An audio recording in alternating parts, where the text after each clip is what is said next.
ಅಣ್ಣನಾಗಿದ್ದರೆ ಅವರೊಂದು ಆಶೀರ್ವಾದವನ್ನು ಪಡ್ಕೊಂಡು ಅವ್ರಿಗೂ ಸಿಹಿಯನ್ನು ತಿನ್ನಿಸಿ ಅಲ್ಲಿ ಕೂರಿಸಿ ಅಣ್ಣ ಮತ್ತು ಅತ್ತಿಗೆಯನ್ನು ಕೂರಿಸಿ ಅವರಿಗೆ ಆರತಿಯನ್ನು ಬೆಳಗಿ ನೀವು ಅಣ್ಣನಿಗೆ ಹೆಂಗೆ ರಕ್ಷೆಯನ್ನು ಕಟ್ತೀರೋ ಜೊತೆಯಲ್ಲಿ ಅತ್ತಿಗೆ ಇರ್ತಾರಲ್ಲ, ಮದುವೆ ಆಗಿಲ್ಲ ಅಂದರೆ ಅಣ್ಣನಿಗೆ ಮಾತ್ರ ಕಟ್ಟಿ, ಆದರೆ ಮದುವೆ ಆಗಿದ್ದಾಗ ಅಣ್ಣನಿಗೂ ಕಟ್ಟಬೇಕು, ಜೊತೆಯಲ್ಲಿರುವಂಥ ಅತ್ತಿಗೆಗೂ ಕಟ್ಟಬೇಕು. ಯಾಕೆಂದರೆ ಇದರ ಜೊತೆಯಲ್ಲಿ ಮಾಡುವಂಥದ್ದು ಉಪಕರ್ಮಗಳಲ್ಲಿ ಜನಿವಾರದ ಹಬ್ಬ ಅಂತಂದರೆ ಗಾಯತ್ರಿಯ ಸ್ಮರಣೆ, ಗಾಯತ್ರಿ ದೇವಿಯ ಸ್ಮರಣೆಯನ್ನು ಮಾಡ್ತಾ ನಾವು ಶ್ರೀ ಗುರುಭ್ಯೋ ನಮಃ ಶ್ರೀಮತಿ ರಾಮಾನುಜಾಚಾರ್ಯಾಯ ನಮಃ.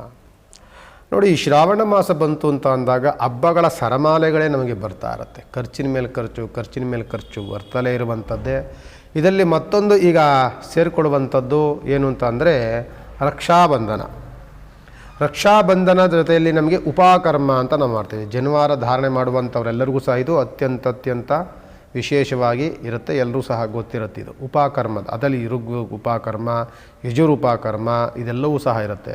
ನಮಗೆ ಅವತ್ತ ಯಜುರ್ ಉಪಕರ್ಮ ಇರುವಂಥದ್ದು 28ನೇ ತಾರೀಕು. ಆ ಉಪಕರ್ಮದ ಜೊತೆಯಲ್ಲಿ ಬರುವಂಥದ್ದೇ ರಕ್ಷಾಬಂಧನ. ನಾವೆಲ್ಲರೂ ಸಹ ರಕ್ಷಾಬಂಧನ ಅಂತ ಅಂದರೆ ಸೋದರಿಯರ ಒಂದು ಪ್ರೀತಿ ವಾತ್ಸಲ್ಯದ ಸಾಂಕೇತಿಕವಾಗಿ ಕಟ್ಟುವಂತಹ ಒಂದು ರಕ್ಷೆ, ಅದಕ್ಕೆ ರಕ್ಷಾಬಂಧನ. ತಾಯಿ ನಾವು ಮದುವೆ ಮಾಡಿಕೊಟ್ಟಿರ್ತೀವಿ, ಪಾಪ ಅವ್ರ ಕಷ್ಟನೋ ಸುಖನೋ ಗಂಡನ ಮೇಲೆ ಹೆಂಗೋ ಅವರು ಜೀವನ ಮಾಡ್ತಿರ್ತಾರೆ.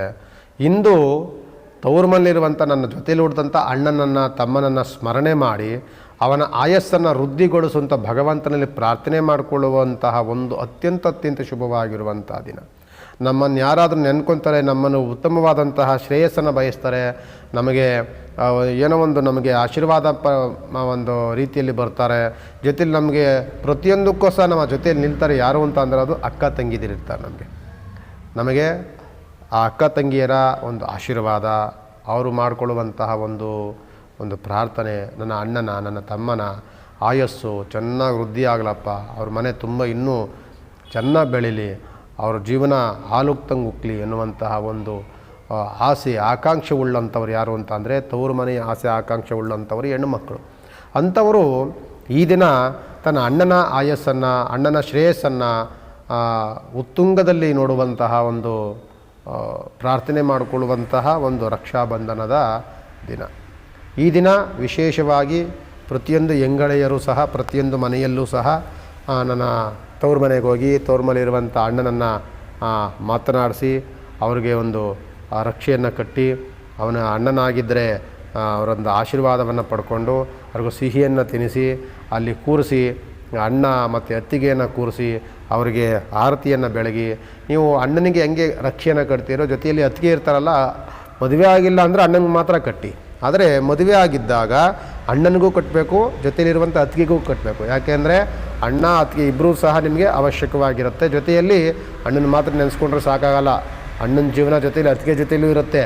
ಆದ್ದರಿಂದ ಅತ್ತಿಗೆಯನ್ನು ಸಹ ನಾವು ಅವ್ರಿಗೊಂದು ರಕ್ಷೆಯನ್ನು ಕಟ್ಟಿ, ಅವ್ರಿಗೆ ಸಿಂಪಲ್ ರಕ್ಷೆ ಸಿಗುತ್ತೆ, ಹೆಣ್ಮಕ್ಳು ಕಟ್ಟಂಥ ರಕ್ಷಣೆ ಸಿಗುತ್ತೆ. ಅದನ್ನು ಕಟ್ಟಿ ಅವರಿಬ್ಬರು ಆಶೀರ್ವಾದವನ್ನು ಪಡ್ಕೊಂಡು ಅವ್ರಿಗೆ ಸಿಹಿಯನ್ನು ತಿನ್ನಿಸಿ ಆ ದಿನ ಸಾಧ್ಯವಾದರೆ ನಿಮ್ಮನೆಗೆ ಕರೆಸಿ ನಿಮ್ಮನೆಗೆ ಒಂದು ಭೋಜನಾದಿಗಳನ್ನು ವಿಶೇಷವಾಗಿ ಏನಾದರೂ ಮಾಡಿ ಮತ್ತು ಅಣ್ಣನ ಒಂದು ಆಶೀರ್ವಾದವನ್ನು ಪಡ್ಕೊಳ್ತಾ ಅವರ ಅನುಗ್ರಹ ನಿಮ್ಮ ಮೇಲೆ ಅವರ ಆಶೀರ್ವಾದವನ್ನು ಕೇಳ್ಕೊಳ್ತಾ ನೀವು ಸಹ ಅವರಿಗೆ ಉತ್ತಮವಾದಂತಹ ಒಂದು ಜೀವನ ಅವ್ರಿಗೆ ಸಿಗಲಿ ಅಂತ ಅವರಿಗೆ ಭಗವಂತನಲ್ಲಿ ಪ್ರಾರ್ಥನೆ ಮಾಡಿಕೊಳ್ಳುವಂತಹ ಉತ್ತಮವಾಗಿರುವಂತಹ ಒಂದು ಪಾವಿತ್ರತೆಯ ದಿನ ಯಾವುದು ಅಂತ ಅಂದರೆ ಅದು ರಕ್ಷಾಬಂಧನದ ಪಾವಿತ್ರತೆಯ ಅತ್ಯಂತ ಪಾವಿತ್ರತೆಯ ದಿನ.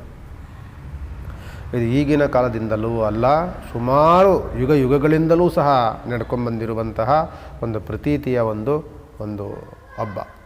ಜೊತೆಯಲ್ಲಿ ಇದರ ಜೊತೆಯಲ್ಲಿ ಮಾಡುವಂಥದ್ದು ಉಪಕರ್ಮಗಳಲ್ಲಿ ಜನಿವಾರದ ಹಬ್ಬ ಅಂತಂದರೆ ಗಾಯತ್ರಿಯ ಸ್ಮರಣೆ, ಗಾಯತ್ರಿ ದೇವಿಯ ಸ್ಮರಣೆಯನ್ನು ಮಾಡ್ತಾ ನಾವು ಧರಿಸ್ಕೊಂಡಿರುವಂತಹ ಯಜ್ಞೋಪವೀತವನ್ನು ಹಳೆಯದನ್ನು ತ್ಯಜಿಸಿ ಹೊಸದನ್ನು ಧಾರಣೆಯನ್ನು ಮಾಡುವಂತಹ ಅತ್ಯಂತ ಪಾವಿತ್ರತೆಯ ದಿನ, ಗಾಯತ್ರಿಯ ಉಪಾಸನೆ ಮಾಡುವಂಥ ಪಾವಿತ್ರತೆಯ ದಿನವೂ ಸಹ ಇದೇ ಶ್ರಾವಣ ಮಾಸದಲ್ಲಿ 28ನೇ ತಾರೀಕು. ಎರಡು ಜೊತೆಯಲ್ಲಿ ಬರುತ್ತೆ. ಯಾವಾಗಲೂ ಇದು ಹುಣ್ಣಿಮೆಯಲ್ಲೇ ಜಾಸ್ತಿ ಬರುವಂಥದ್ದು. ಹುಣ್ಣಿಮೆ ಬಂತು ಅಂತ ಅಂದರೆ ಪ್ರತಿ ಶ್ರಾವಣದ ಹುಣ್ಣಿಮೆ ಉಪಕರ್ಮ, ಜೊತೆಯಲ್ಲಿ ರಕ್ಷಾಬಂಧನ ಜೊತೆಯಲ್ಲಿ ಬರುತ್ತೆ.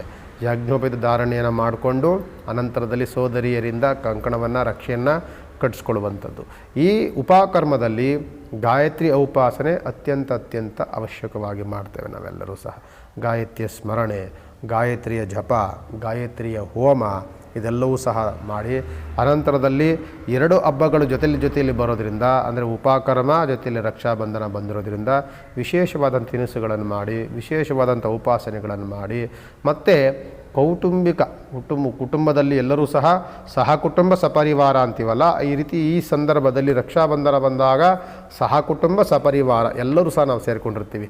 ಸಹ ಕುಟುಂಬವೂ ಇರುತ್ತೆ, ಸಪರಿವಾರವೂ ಸಹ ಇರುತ್ತೆ. ಎಲ್ಲರೂ ಜೊತೆಲಿ ಸೇರಿಕೊಂಡು ಒಂದು ಸಂತಸ ಸಂಭ್ರಮವನ್ನು ಪಡ್ತಾ, ಎಲ್ಲರೂ ಸಹ ಖುಷಿಯಾಗಿ ಮಾತನಾಡ್ತಾ, ಮತ್ತು ನಮ್ಮ ಜೀವನದ ಹಳೆಯ ನೆನಪುಗಳನ್ನು ನೆನಪಾಕೊಳ್ತಾ, ನಾವು ಬಾಲ್ಯದಲ್ಲಿದ್ದಂಥದ್ದೆಲ್ಲವೂ ಸಹ ನೆನಪು ಬರ್ತಿರ್ತದೆ, ಅದೆಲ್ಲವೂ ನೆನಪಾಕೊಳ್ತಾ ನಾವೆಲ್ಲರೂ ಸಹ ಅವತ್ತು ಖುಷಿಯಲ್ಲಿ ಕಾಲ ಕಳೀತಾ ಭಗವಂತನ ಸ್ಮರಣೆ ಮಾಡುವಂಥ ಅತ್ಯಂತ ಪಾವಿತ್ರತೆಯ ದಿನವೇ ಈ ರಕ್ಷಾಬಂಧನ ಮತ್ತು ಉಪಕರ್ಮದ ಪಾವಿತ್ರತೆಯ ದಿನ. ತಾವೆಲ್ಲರೂ ಸಹ 28ನೇ ತಾರೀಕು ಬರುವಂತಹ ಶುಕ್ರವಾರ ಬರುತ್ತೆ, ಅದನ್ನು ಸಹ ಆ ಶುಕ್ರವಾರ ವಿಶೇಷವಾಗಿ ಆ ದೇವಿಯನ್ನು, ಗಾಯತ್ರಿ ದೇವಿಯನ್ನು ಸ್ಮರಣೆ ಮಾಡುತ್ತಾ, ಮತ್ತು ಮನದೇವರನ್ನ ಸ್ಮರಣೆ ಮಾಡುತ್ತಾ, ಅಣ್ಣ ತಮ್ಮಂದಿರಿಗೆ ರಕ್ಷೆಯನ್ನು ಕಡ್ತಾ ನಾವೆಲ್ಲರೂ ಸಹ ಆ ದಿನ ದೇವಿಯ ಸ್ಮರಣೆ ಮಾಡ್ತಾ ನಮ್ಮ ಕುಟುಂಬದ ಶ್ರೇಯಸ್ಸನ್ನು ಬಯಸ್ತಾ ಭಗವಂತನ ಅನುಗ್ರಹವನ್ನು ಪಡ್ಕೊಳ್ಳುವಂಥ ಅತ್ಯಂತ ಪಾವಿತ್ರತೆಯ ದಿನ 28ನೇ ತಾರೀಕು ರಕ್ಷಾಬಂಧನ ಮತ್ತು ಉಪಕರ್ಮದ ಪಾವಿತ್ರತೆಯ ದಿನ. ನೀವೆಲ್ಲರೂ ಸಹ ಮಾಡ್ತಿರಲ್ಲ, ಭಗವಂತ ನಿಮ್ಮೆಲ್ಲರಿಗೂ ಸಹ ಒಳಿತನ್ನು ಮಾಡಲಿ. ನಮಸ್ಕಾರ.